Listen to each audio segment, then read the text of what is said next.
Ya, acara selanjutnya tausiah yang akan dibawakan oleh Al-Mukarram Ustaz Abdul Qahar, dipersilahkan.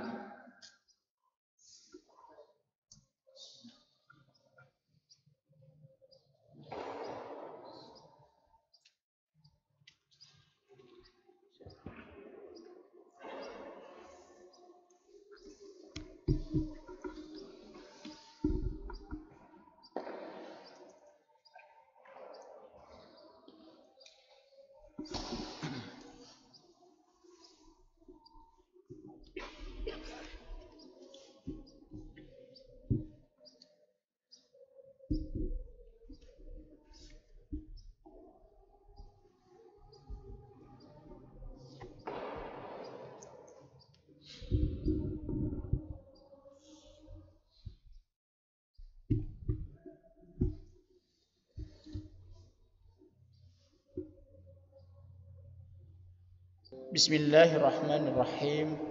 Assalamualaikum warahmatullahi wabarakatuh.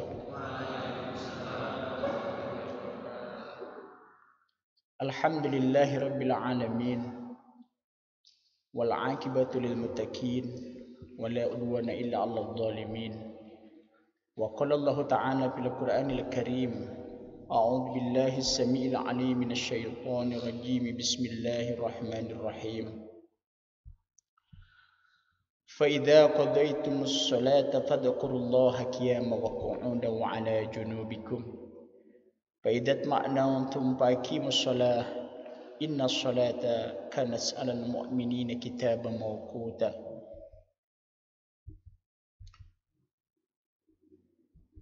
وقال أيضا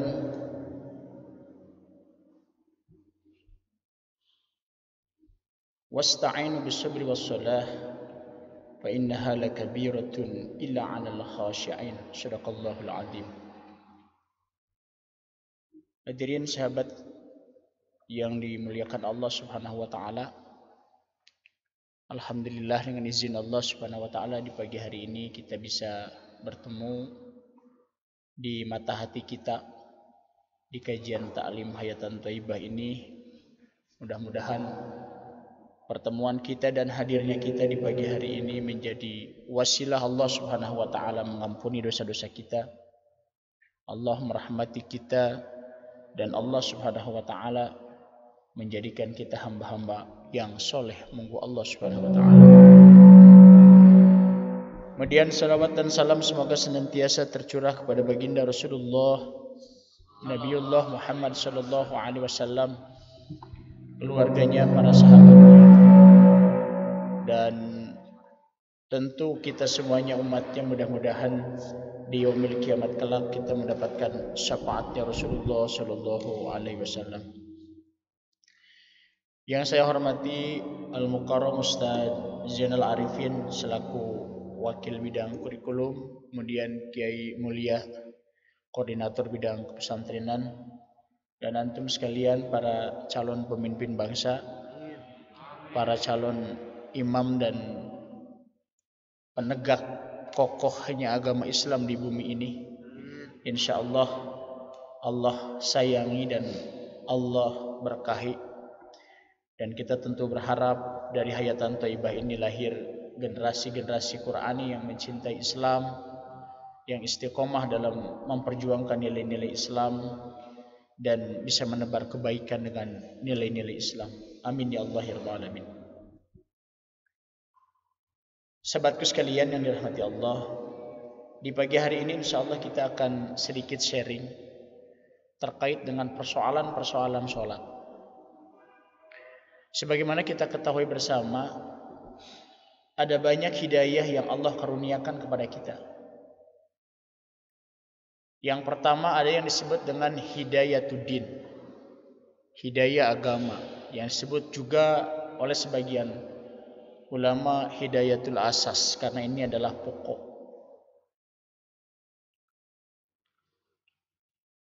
Kemudian yang kedua adalah ada hidayatul jismi, ya, jisim, jasad kita,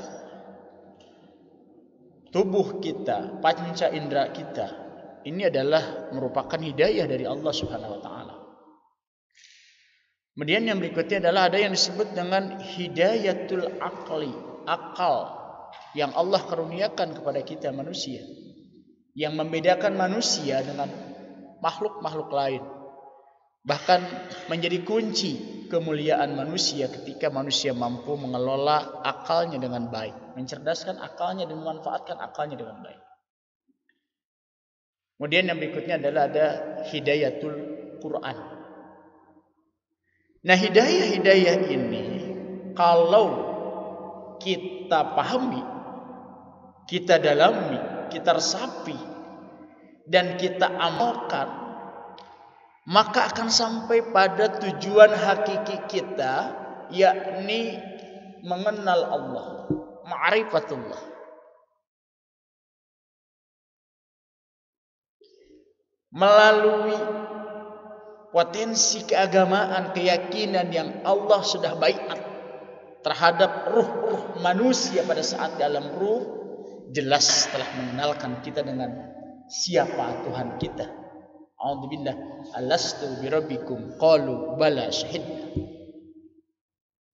Al-Quranul Karim yang diturunkan oleh Allah Subhanahu wa taala kepada Rasulullah sallallahu alaihi wasallam, kemudian kita pelajari, kita pahami, kita resapi, kita amalkan, maka Al-Quran akan membawa dan menghantarkan kita pada tujuan hakiki kita, yakni ma'rifatullah.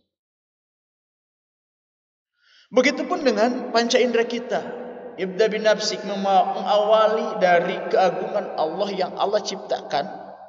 Manusia oleh Allah diciptakan dari hal yang hina. Ya. Air mani itu air yang sangat jorok dan sangat jijik. Jangankan milik orang lain, milik kita sendiri saja kagak mau kita bawa-bawa. Misal, Arsa, ente bawa apa? Bawa sperma. Antum bawa-bawa ke kota.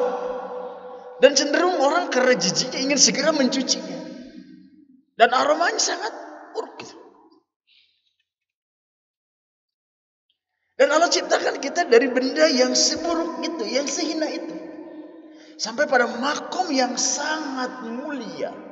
Di atas makhluk-makhluk yang lain. Menjadi ciptaan yang sangat istimewa. Dengan tujuan apa? Supaya manusia ada rasa berterima kasih kepada Allah. Cuman kata Allah, qalila ma tashkurun. Sedikit yang bersyukur, sedikit. Dan sedikit pula yang berpikir gitu. Malah tidak sedikit manusia yang mengambil hak prerogatif Allah seperti sifat kesombongan dan lain-lain. Hanya Allah yang boleh sombong. Manusia banding-bandingnya sombong. Nah, ini karunia Allah yang diciptakan panca indera ini kalau kita renungkan pakai akal kita dengan keistimewaan yang sangat luar biasa, ini akan menghantarkan kita pada makom kita akan mengenal ma'rifatullah. Jadi yang pertama harus dilakukan oleh kita dalam pembelajaran spiritualitas keagamaan ini adalah yang pertama bagaimana kita membangun kesadaran dan meyakini seyakin-yakinnya bahwa Allah itu ada.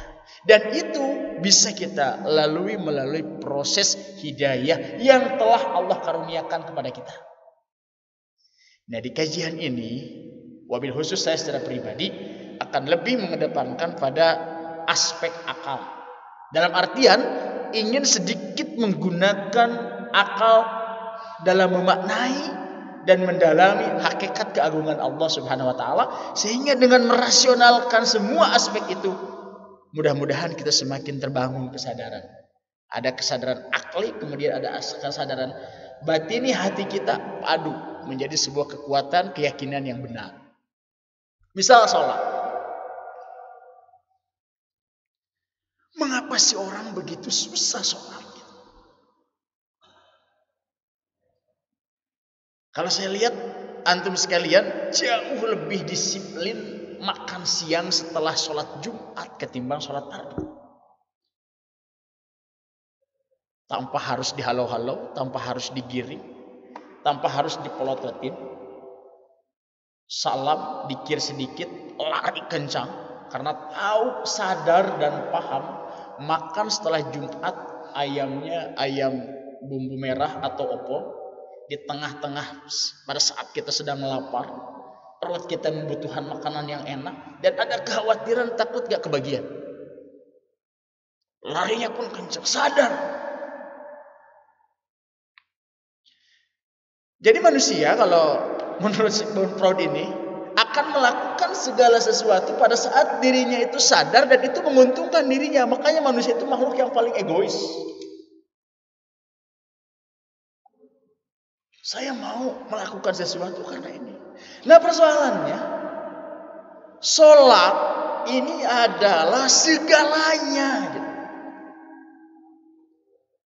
Bahkan tidak akan bermakna semua amalia apapun ketika persoalan sholat ini tidak beres di hadapan Allah. Tapi mengapa kita nggak sadar-sadar?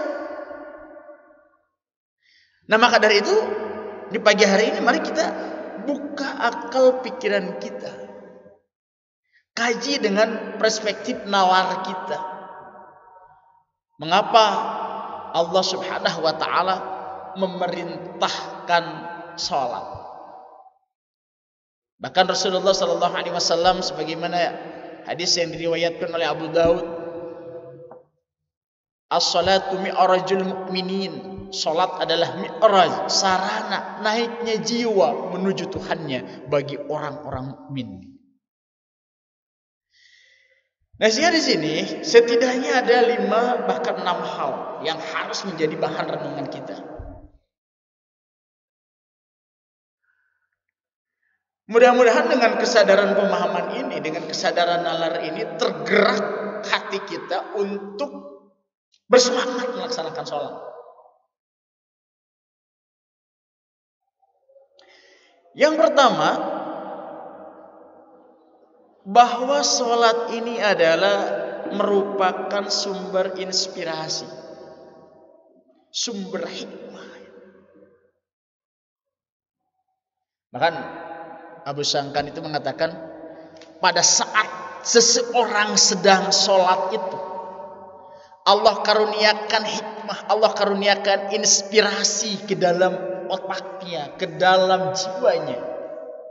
Sehingga setelah sholat ilmu pengetahuan, wawasan, kearifannya tumbuh. Bahkan tradisi-tradisi ulama dulu adalah mereka pembelajar ketika dihadapkan pada persoalan yang sulit dalam konteks keilmuan, ketika mereka dihadapkan pada satu persoalan kesulitan dalam pengembangan ilmu pengetahuan, maka yang mereka lakukan adalah ambil air wudhu dan sholat.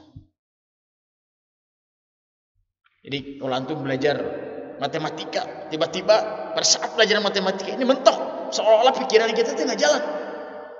Ambil air wudhu, kemudian sholat. Nah pada saat itulah Allah banyak memberikan inspirasi kepada kita. Bahkan ketika kita dihadapkan dengan masalah, ambil air wudhu, tidak selesai dengan wudhu, sholat. Muncul lagi pertanyaan, apa korelasinya antara wudhu dengan masalah, antara wudhu dengan sholat? Ternyata pada saat kita dihadapkan dengan berbagai persoalan, lantas kita menghadap Allah, lantas kita menyerahkan urusan kita kepada Allah, mengimplementasikan tauhid rububiyah bahwa Allah maha segalanya, maha pengelola, maha pengatur, dan kita memiliki kesadaran itu, maka pada saat itu Allah mengkaruniakan kapasitas kemampuan kita untuk menyelesaikan berbagai persoalan yang kita hadapi. Masalahnya tidak rubah, masalahnya masih tetap masalah, akan tetapi Allah besarkan kita, Allah besarkan kapasitas kita untuk menyelesaikan itu.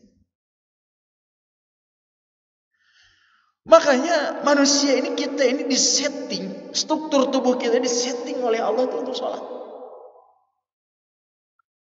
Dan kalau kita baca analisa, zikir yang lebih utama itu adalah sholat. Bahkan tidak sedikit para ulama yang menzikir dengan zikir sholat. Contoh begini, coba kalau kita lihat 24 jam ini akan penuh dengan sholat. Dari duhur qobla 4, duhurnya 4, ba'danya 4, 12 rakaat. Kemudian dari duhur ke asar, qobla ada 4 tambah 4, 8 rakaat. Selang beberapa jam ketemu maghrib, qobla 3, ba'da 2, tambah maghribnya 3. Selang beberapa ini masuk isya. Qobla 2 bisa, ba'da 2, isyanya 4. Kemudian yang berikutnya adalah pada saat di tengah-tengah perjalanan malam dipertemukan dengan qiyamul lail 11 rakaat.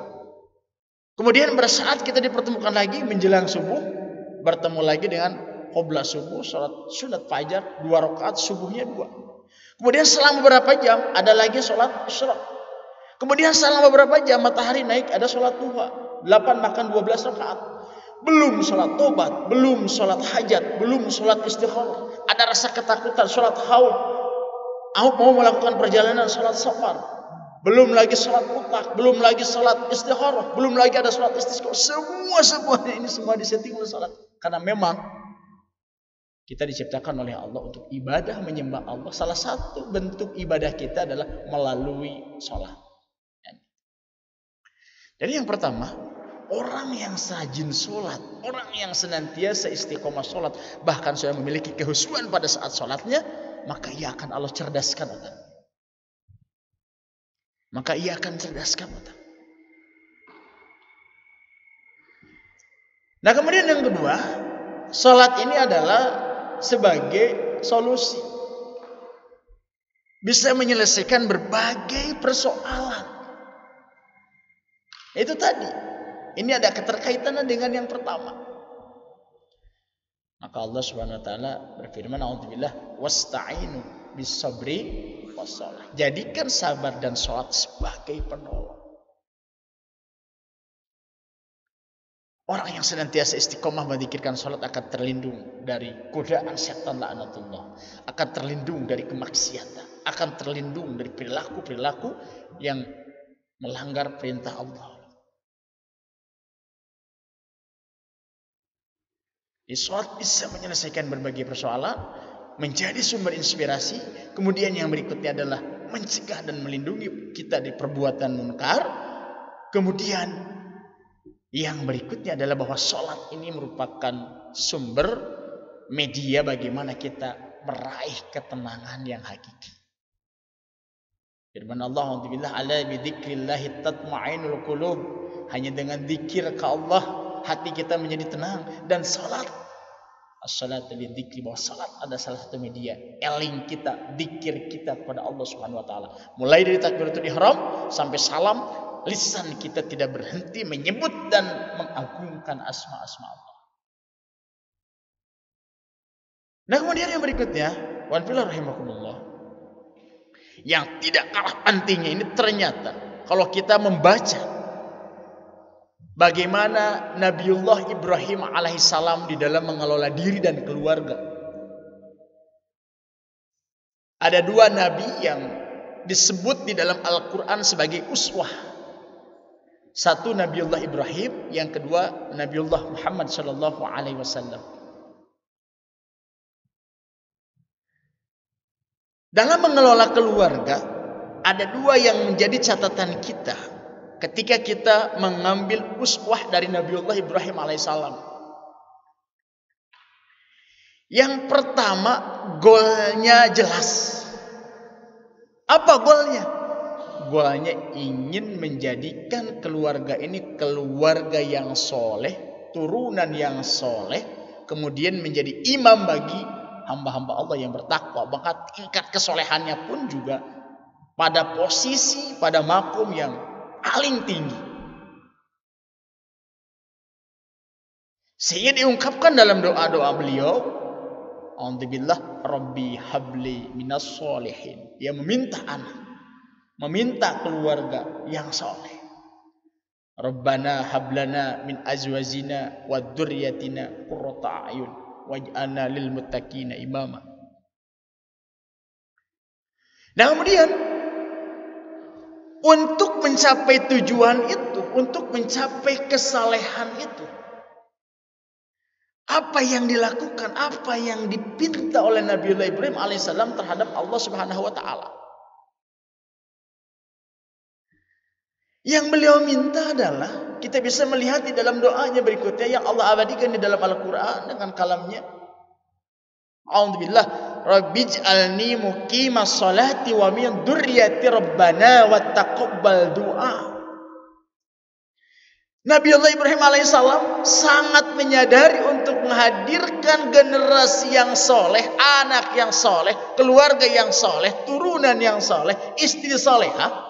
Tidak ada kecuali mereka harus memiliki kesadaran, harus memiliki ketaatan yang tinggi akan sholat. Maka ia mintakan kepada Allah. Sebab pada saat seseorang sudah meyakini Allah dan terimplementasi keyakinan itu, kesadaran dan ketulusan dan kehusuannya ia menunaikan sholat, maka di situ sudah ada keterlibatan Allah dalam edukasi dirinya, dalam mensolehkan dirinya, dalam membina dirinya, dalam melindungi dirinya.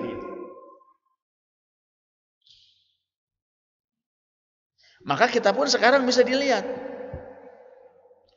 kalau ada santri yang rajin sholatnya, duhanya nggak ketinggalan, rawatibnya qoblak ba'da nggak ketinggalan, tahajudnya nggak ketinggalan, sholatnya khusyuk, kalian bisa lihat prestasinya lebih bagus, akhlaknya lebih bagus, tingkat ketaatan, kesantunan terhadap guru karyawan juga lebih bagus, dan Allah lebih sukseskan.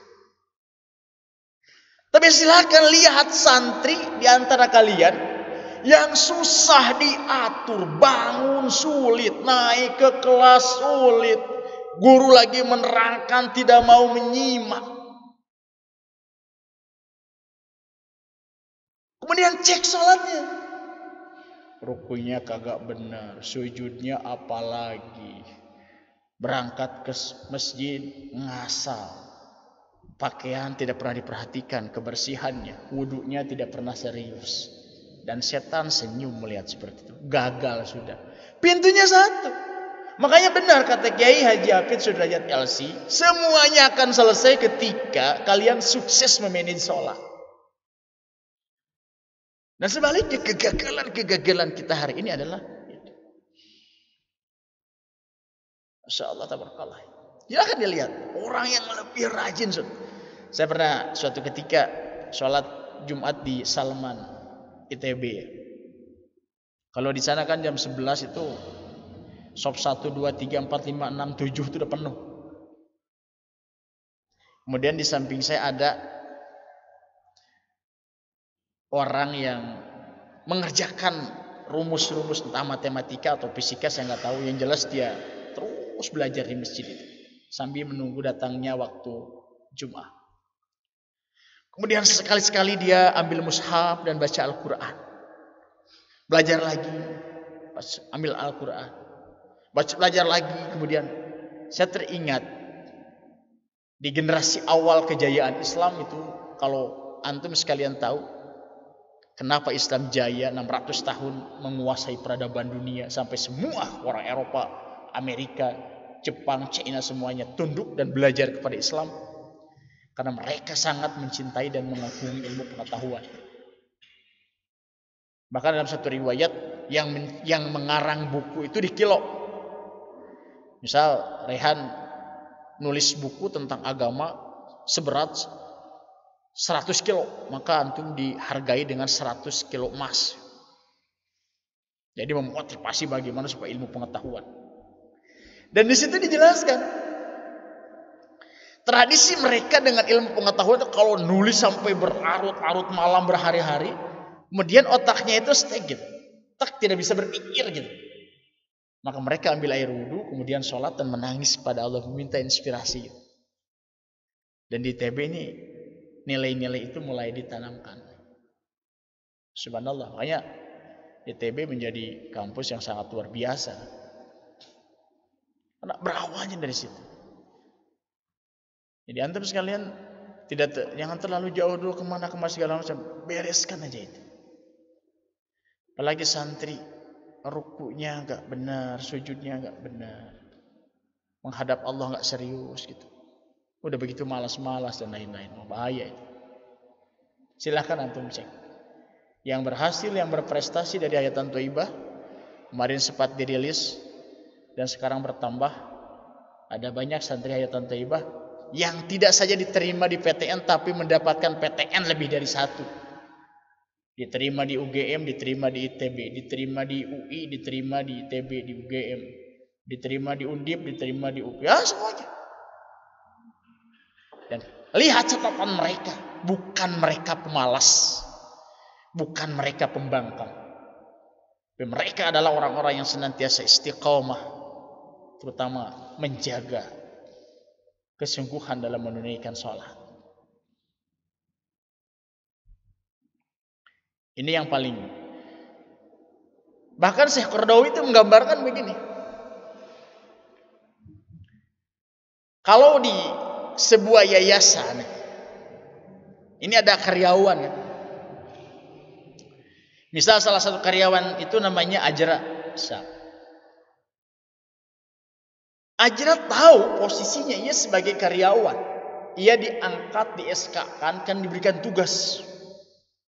Tupoksinya sudah jelas. Tapi dalam kenyataannya Ajra semau dewe. Sekarep ingsun atau sekarep siro. Dia tidak mau diatur, tidak mau melaksanakan ketentuan-ketentuan yang ada. Ia lakukan semaunya sesuai dengan nafsunya. Nah kira-kira masuk tidak pernah, kerja tidak pernah disiplin, pekerjaan-pekerjaan tidak pernah dituntaskan. Kira-kira kalau kita melihat karyawan seperti itu, karyawan di sekitar akan menilai apa? Ia tidak bertanggung jawab. Berbagai statement akan muncul. Begitupun kita. Pada saat hadirnya kita di muka bumi, Allah Subhanahu wa taala sudah berfirman, "A'udzubillah wa ma khalaqtul jinna wal insa illa liya'budun." Tidak semata-mata aku menciptakan jin dan manusia kecuali untuk beribadah kepada Allah. Jelas sekali. Ini kewajiban pokok kita, dan ada di antara perintah yang paling pokok di antara perintah-perintah yang lain, di antaranya adalah sholat. Bahkan sholat ini menjadi pembeda antara keislaman dan kekafirannya manusia. Bahkan sholat ini akan menjadi penentu sukses tidaknya ia di yaumil kiamat kelak. Terus ini orang merespon perintah Allah ini tidak dengan serius, tidak dengan sungguh-sungguh. Penuh dengan permainan, penuh dengan kelalaian. Diseru hayya 'alas shalah, tidak pernah didengar adzan. Qomat sudah berkumandang, tidak pernah tergerak hatinya. Tidak ada persiapan untuk menghadap Allah segala macam dan lain-lain. Padahal Allah sudah menegaskan, a'udzubillah wa wailul lil musallin. Neraka wail itu terbuat sama dari api. Itu buat siapa? Buat orang yang sholat. Buat orang yang sholat. Wailul lil musallin alladzina hum an sholatihim sahun. Ia sholat tapi sahun. Dimain-main, dilalaikan, disendaguraukan. Tidak ada kerusuhan, tidak ada apa. Nah dari situlah awal cikal bakalnya bagaimana manusia ini bisa kacau tidaknya, bisa berhasil tidaknya berawal dari sholat. Sehingga wanbillah rahimakumullah, kedudukan sholat di dalam Islam ini adalah sesuatu yang sangat vital. Pertama, sholat adalah salah satu rukun dari 5 rukun, 5 pilar di dalam Islam. Maka Nabi menegaskan as-sholatu imaduddin, bahwa sholat ini adalah tiangnya agama. Sehingga orang yang tidak sholat, apalagi mempermainkan sholat, sama saja ia dengan mempermainkan agama. Kemudian Allah Subhanahu wa ta'ala menyuruh memelihara sholat itu setiap saat. Dan sholat ini merupakan salah satu perintah yang tidak bisa ditinggalkan oleh kaum Adam.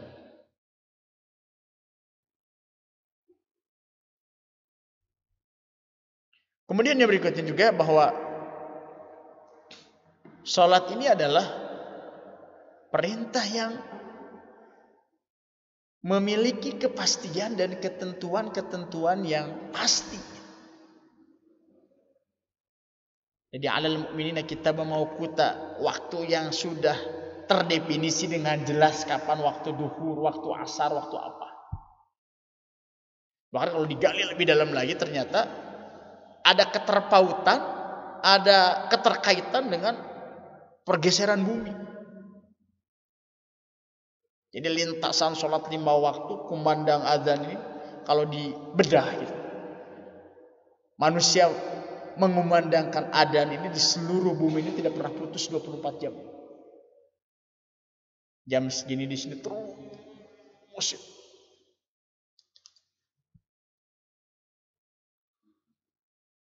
Dan pola kehidupan manusia pun digambarkan alhamdulillah summa yumitukum summa yuhyikum summa ilahi turja'un, itu ibarat lekungkan sholat. Manusia awalnya mati, dihidupkan, kemudian dimatikan kembali, kemudian dihidupkan untuk diminta pertanggungjawaban oleh Allah Subhanahu wa taala. Dan Allah Subhanahu wa taala sangat keras ancamannya bagi orang-orang yang meninggalkan sholat.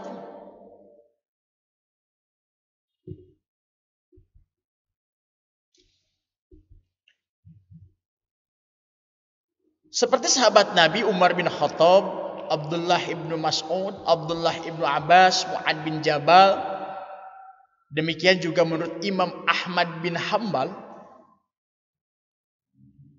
Mereka sepakat bahwa orang yang meninggalkan sholat tanpa ada udzur, tanpa ada asbab, dan memang tanpa ada udzur, karena udzur pun harus sholat. Yang meninggalkan sholat dengan sengaja ini masuk pada hukumnya kafir, murtad.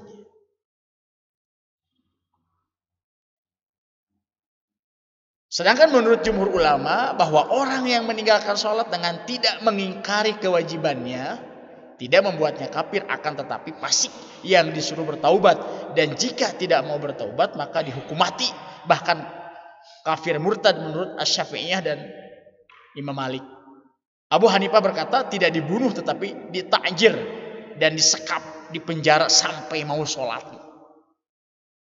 Ya kalau hari ini kalian tidak sholat berjamaah, apalagi meninggalkan sholat, hanya digebuk dengan rotan. Yang menggebuk itu dolim gitu. Yang menggebuk itu dosa. Kenapa dosa? Kurang keras.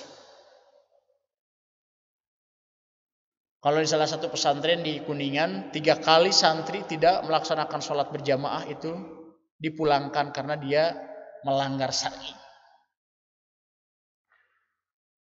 Kalau di salah satu pesantren putra anak tidak ikut sholat berjamaah itu digotong, dilemparin ke kolam. Semua pesantren keras terhadap hukuman sholat. Dan kita juga Hayatan Thayyibah sedang menggodok yang tidak sholat dilempar dari lantai 3 ke kolam, maksudnya push. Jadi Ustaz Kiai kita, Kiai Hafidz Sudayat LC, beliau ini orang yang paling keras terhadap orang yang mempermainkan sholat. Beliau itu paling luar biasa, karena memang seharusnya demikian. Ya. Anu tuh kadang batin ini suka ingin menangis gitu, tapi ya apa boleh buat, mungkin dosa ana gitu. Ketika melihat misal antum sekalian ada yang dikedepankan disanksi tidak sholat berjamaah dan wajahnya tanpa ada rasa penyesalan. senyum-senyum segala macam dan lain-lain. Ya Allah Karim. Yang saya takutkan kalau sudah seperti itu, bagaimana kalau azab Allah ini turun? Azab Allah itu tidak harus kekerasan bumi dibelah atau pesantren dihancurin, bukan. Allah cabut keberkahannya. Allah hadirkan rasa ketidaktenangan di dalam hati-hati kita. Allah cabut keberkahan rezeki kita. Allah cabut kehusuan kita pada saat beribadah kepada Allah. Itu juga bagian dari azab Allah Subhanahu wa taala. Makanya kepada santri semuanya mohon dimaklumi. Kalau kami semuanya para pengelola di sini keras terhadap antum ketika antum mempermainkan sholat. Di pesantren sudah malas berjamaah, apalagi di luar. Di pesantren sudah berani meninggalkan sholat berjamaah, apalagi di luar. Di pesantren sudah mempermainkan sholat, apalagi di luar. Nah, seperti itu logikanya. Ya, maka dari itu, alhamdulillah rahimakumullah, ini harus menjadi catatan penting yang sangat luar biasa bagi kita. Apalagi hari ini usia SMA semuanya adalah sudah masuk pada usia balik. Masa taklif antum sudah antum sekalian emban bahwa semua perilaku dan perbuatan sekecil apapun, hatta sekalipun baru tersirat di dalam hati antum, antum sekalian harus bertanggung jawab dengan Allah Subhanahu wa taala. Jadi agama itu nggak main-main. Gitu. Maka mengapa dalam tema tadi saya sebutkan bahwa sholat ini adalah pondasi. Pertama terkait dengan komitmen dan konsistensi waktu yang Allah tentukan. Ini mengajarkan atau mengedukasi kita kaum muslimin bagaimana menghargai waktu dan bagaimana kita hidup berdisiplin. Ketika saya berdialog dengan mahasiswa Jerman, kala itu di pertemuan VPI di Bremen waktu itu, apa sebetulnya kunci suksesnya hidup di sini? Hanya satu kata dia, disiplin. Lebihnya baru mandiri. Di dua kata disiplin dan mandiri harga mati. Mereka banyak yang mengatakan, alumni-alumni kita yang sekolah di luar negeri mengatakan beruntung sekolah di Hayatan Thayyibah karena Hayatan Thayyibah keras kalau terlambat digebuk misalnya. Terlambat disanksi, mengajarkan disiplin. Ini pondasi. Bahkan kalau antum punya istri suatu saat istri melankolis sempurna, yang senantiasa harus sempurna segala sesuatu dan paling tidak suka ketika janjian dan lain-lain tidak ditepati. Janji bertemu jam 9, telat 5-10 menit bisa minta cerai. Bahkan kalau di Eropa, masyarakat Jerman antum janjian di sana telat 10 menit, mereka sudah tidak percaya lagi. Jadi kalau Raharja janjian dengan orang Jerman jam 10, antum jam 10.15 baru datang, mereka sudah tidak percaya, antum pengecut. Coba kalau antum melihat orang-orang pembisnis kita yang punya relasi bisnis di Malaysia terus kapal delay, apa yang mereka lakukan? Mereka sampai pukul meja, keluar kata-kata kasar. Karena janjian dengan orang Singapura telat 5-10 menit, kesempatan hilang dan mereka tidak percaya. Loh, mengapa mereka yang tidak sholat bisa disiplin? Karena mereka menggunakan akal bisa menemukan hidayah. Kita harusnya akal punya, Al-Quran punya, fasilitas yang lain punya, harusnya bisa jauh lebih disiplin persoalan begitu. Nah di sini tantangan kita. Ya saya juga sadar, saya pribadi dalam kultur yang dibesarkan kasarnya dalam kehidupan yang biasa ngaret dan lain-lain, Masya Allah, susah untuk mulai, menggampangkan waktu dan lain-lain. Padahal Islam ini dosa bagi kita semuanya. Ini pondasinya. Kalau di Hayatan Thayyibah sudah luar biasa nih, salah satu santri yang suka paling tepat datang ke masjid ada, paling tepat datang ke dapur, paling tepat apel pagi, paling tepat masuk kelas. Coba Ana 60% kesuksesan sudah di tangan asal istiqomah. 60% kesuksesan sudah di tangan itu. Itu datang ke kelas 15 menit sebelum guru datang. Ini mah guru terlambat datang baru 5 menit aja. Wah, gurunya nggak ada, kabur. Antum datang 20 menit sebelum guru datang. Kemudian sang guru akan melihat, dalam hati guru kalau kita melihat ada anak yang seperti itu, hati kita akan berbisik, Masya Allah, luar biasa ini anak, menghargai saya, menghormati ilmu, mencintai ilmu. Dalam batin guru keluar doa, semoga engkau sukseskan ya Rabb. Nah, itu yang dicari. Yang dicari oleh santri itu. Ilmu pengetahuan, knowledge hari ini sudah beredar, sudah ada di mana-mana. Tinggal antum beli dengan beberapa ratus ribu, mendapatkan seabruk ilmu pengetahuan dan bisa mengalahkan pengetahuan guru. Tapi doa guru yang bisa menembus 7 lapis langit dan bumi, yang tidak ditolak oleh Allah pada saat dengan ikhlas mendoakan, tidak akan antum dapatkan di Wiper, tidak akan antum dapatkan di ruang guru, tidak antum dapatkan di Google, apalagi di YouTube. Itu yang dicari. Keridoannya itu. Bahkan yang kita cari juga keridoan Allah terkait dengan sholat itu keridoan Allah. Karena tidak ada manusia yang bisa masuk surga dengan amalnya hatta sekalipun Rasulullah, kata Nabi. Nabi yang hampir mengislamkan 2 miliar manusia tidak menjamin masuk surga dengan kebajikannya, dengan amalnya. Kecuali dengan rahmat, apalagi kita. Nah, salah satu pintu rahmat itu adalah pada saat kita mencoba menyesuaikan dengan ketentuan-ketentuan Allah sehingga Allah sayang sama kita. Nah, salah satunya diantaranya pada saat diseru oleh Allah, dengarkan seruannya, kemudian laksanakan. Masya Allah kita ini kadang santri ketika ada Allahu Akbar, ini nggak didengerin, ngomong itu ngobrol, Allahu Akbar. Ini yang dicocokin sama setan ya kita. Padahal di dalam kitab Al-Khusyu' fi Shalah ini ada 60 bahkan sampai 70 unsur yang menuju kehusuan sholat.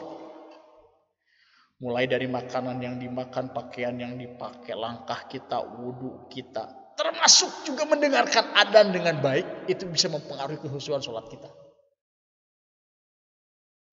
Kenapa sih pada sholat tidak ada rasa haus, rasa roja, rasa kedekatan dengan, bisa jadi begitu. Nah, maka dari itu, mengapa sholat sebagai fondasi untuk meraih kesuksesan dunia dan akhirat? Karena sholat mengajarkan kedisiplinan tingkat tinggi dari sistem kedisiplinan yang ada di muka bumi ini. Misal, mijan antum sholatnya khusyuk, saking khusyuknya yang keluar bukan air mata tapi darah. Masya Allah. Cuman sayang antum sholat duhur jam 11.30. Terima gak sama Allah? Walaupun antum niatnya sholat duhur, enggak. Tetap antum jangan sholat duhur. Saya habis tahajud. Kapan? Barusan jam 8.30. Beleguk ente mah. Ada waktu yang sudah ditetapkan oleh Allah. Maka Hayatan Thayyibah juga membuat sistem yang syar'i. Arsiteknya Ustaz Zainal. Kapan masuk kelas, kapan apel pagi, kapan masuk pesantren, kapan masuk, semua diatur. Lihat saja. Siswa yang disiplin sesuai dengan ketentuan yang ada, husnul khotimah insyaallah. Tapi siswa yang berani memainkan itu, walaupun kita bisa saja dikadalin, mohon maaf, dibohongin, dibodohin, tapi Allah Maha melihat antum sekalian. Urusan hari ini bukan urusan kita dengan antum dengan kita secara hakikat, tapi urusan masing-masing kita dengan Allah Subhanahu wa taala. Karena kita juga punya keterbatasan. Yang pertama itu sebagai disiplin. Kenapa sholat menjadi, karena sholatnya menjadi sebagai bagaimana media yang mendisiplinkan kita. Kemudian yang kedua, kenapa sholat ini pondasi? Ini juga pondasi spiritualitas yang akan senantiasa menyucikan jiwa manusia. Maka Rasulullah SAW kan menggambarkan sholat 5 waktu itu diibaratkan antum sekalian tinggal di pinggir sungai yang setiap harinya 5 kali terjun ke sungai, mandi dengan sempurna. Kira-kira kotoran di tubuh bersih gitu. Mengapa urgen tazkiyatun nafs? Mengapa urgen menyucikan jiwa ini? Kayak kesucian pikiran, kesucian hati ini akan jauh lebih produktif seseorang dalam memfungsikan akalnya, dalam memfungsikan spiritualnya, energi itu akan mempengaruhi sikap dan perilakunya, sehingga dalam setiap aspek perilaku yang ia lakukan akan menghasilkan karya-karya terbaik. Makanya di zaman Rasulullah SAW, siapa yang harus memimpin perang? Dicari siapa di antara mereka yang tidak ketinggalan takbiratul ihram sama imam pada saat sholat berjamaah. Masya Allah. Kan diseleksi itu pimpinan perang. Siapa di antara kalian yang tidak ketinggalan sholat duha? Ngacung semua. Siapa di antara kalian yang tidak ketinggalan tahajud? Ngacung semua. Siapa di antara kalian? Wah, semua yang membaca Al-Quran 3 kali bahkan seminggu, ngacung semua. Baru diajukan pertanyaan, siapa di antara kalian yang tidak tertinggal takbiratul ihram bersama imam? Masya Allah, sampai ke situ Dido, ya. Jadi kalau ada Dido ada masalah sama orang tua, misal ada masalah dengan guru, ada masalah dengan teman, cek sholat Dido. Kalau Dido hari ini banyak gelisah, banyak masalah, cek sholat Dido. Dido sholat tahajud nggak? Dido baca Quran per hari 1 juz nggak? Dido sholat duha tidak? Kalau tidak, hati kita akan senantiasa resah, nggak nyaman. Dunia ini seolah-olah sempit, gitu. Pikirannya sumpah. Melihat wajah ustadz kayak genderuwo gitu. Insyaallah tabarakallah ya. Gitu. Jadi ini sholat ini, Masya Allah. Kemudian yang berikutnya adalah sholat ini, terutama sholat berjamaah ini, membangun kesadaran kita bersosial. Ini pondasi manusia sebagai makhluk sosial.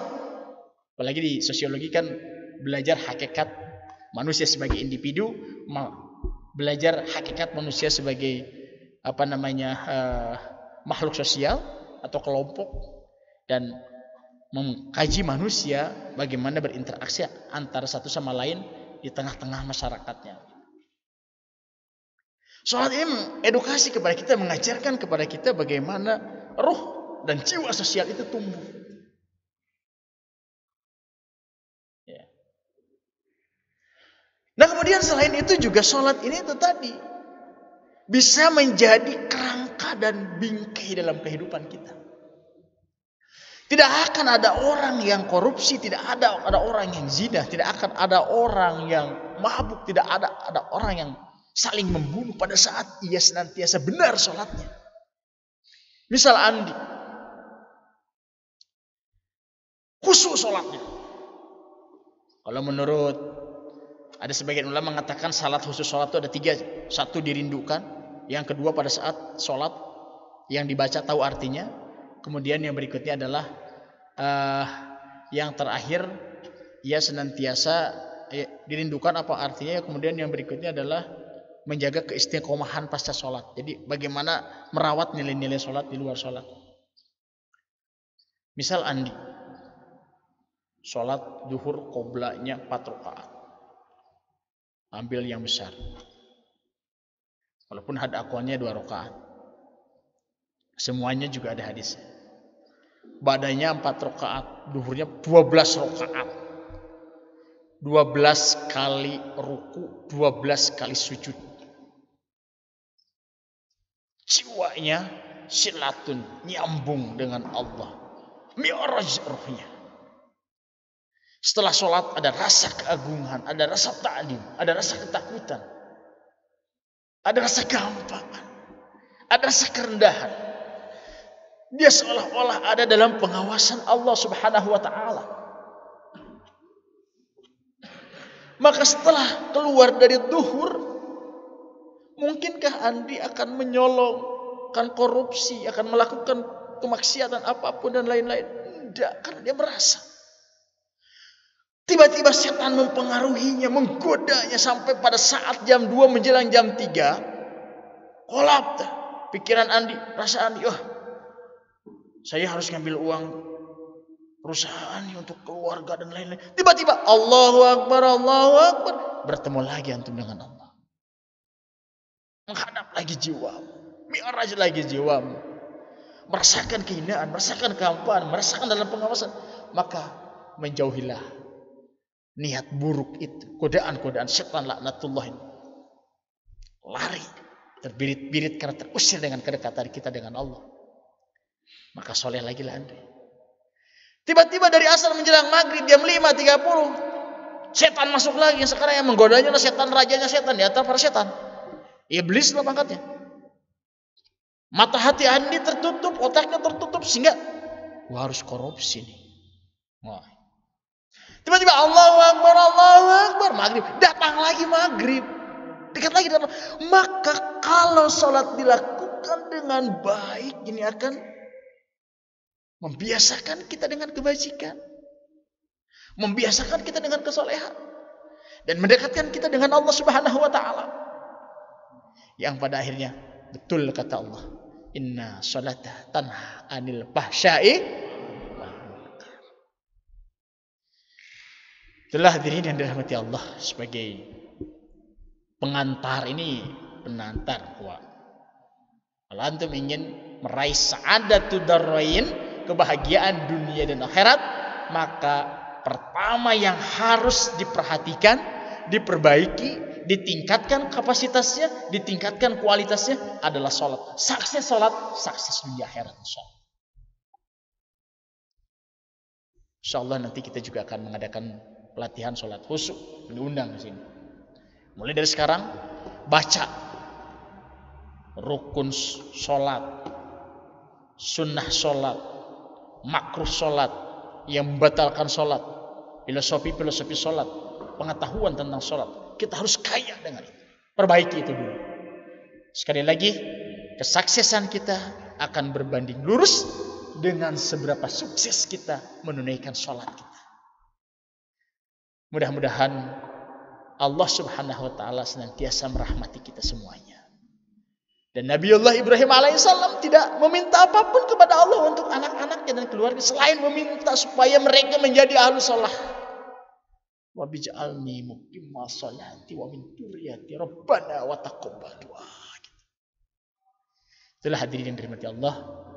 Sekali lagi kita berdoa kepada Allah, mudah-mudahan seluruh santri Hayatan Thayyibah, baik yang boarding ataupun yang full day, Allah bukakan hatinya, Allah karuniakan ke dalam jiwanya rasa kecintaan, rasa kemauan, dan rasa keistiqomahan serta kehusuan dalam menunaikan sholat. Amin ya Allah ya Rabbal alamin. Mohon maaf atas segala kehilapan dan kekurangannya. Usikum wa nafsi bitaqwallah. Assalamualaikum warahmatullahi wabarakatuh.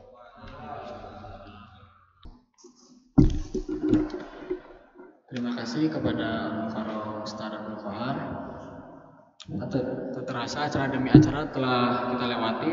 Untuk ini mari kita tutup dengan bacaan Alhamdulillah. Saya sebagai MC izin mengundurkan diri. Terima kasih atas segala perhatiannya. Mohon maaf bila ada kesalahan.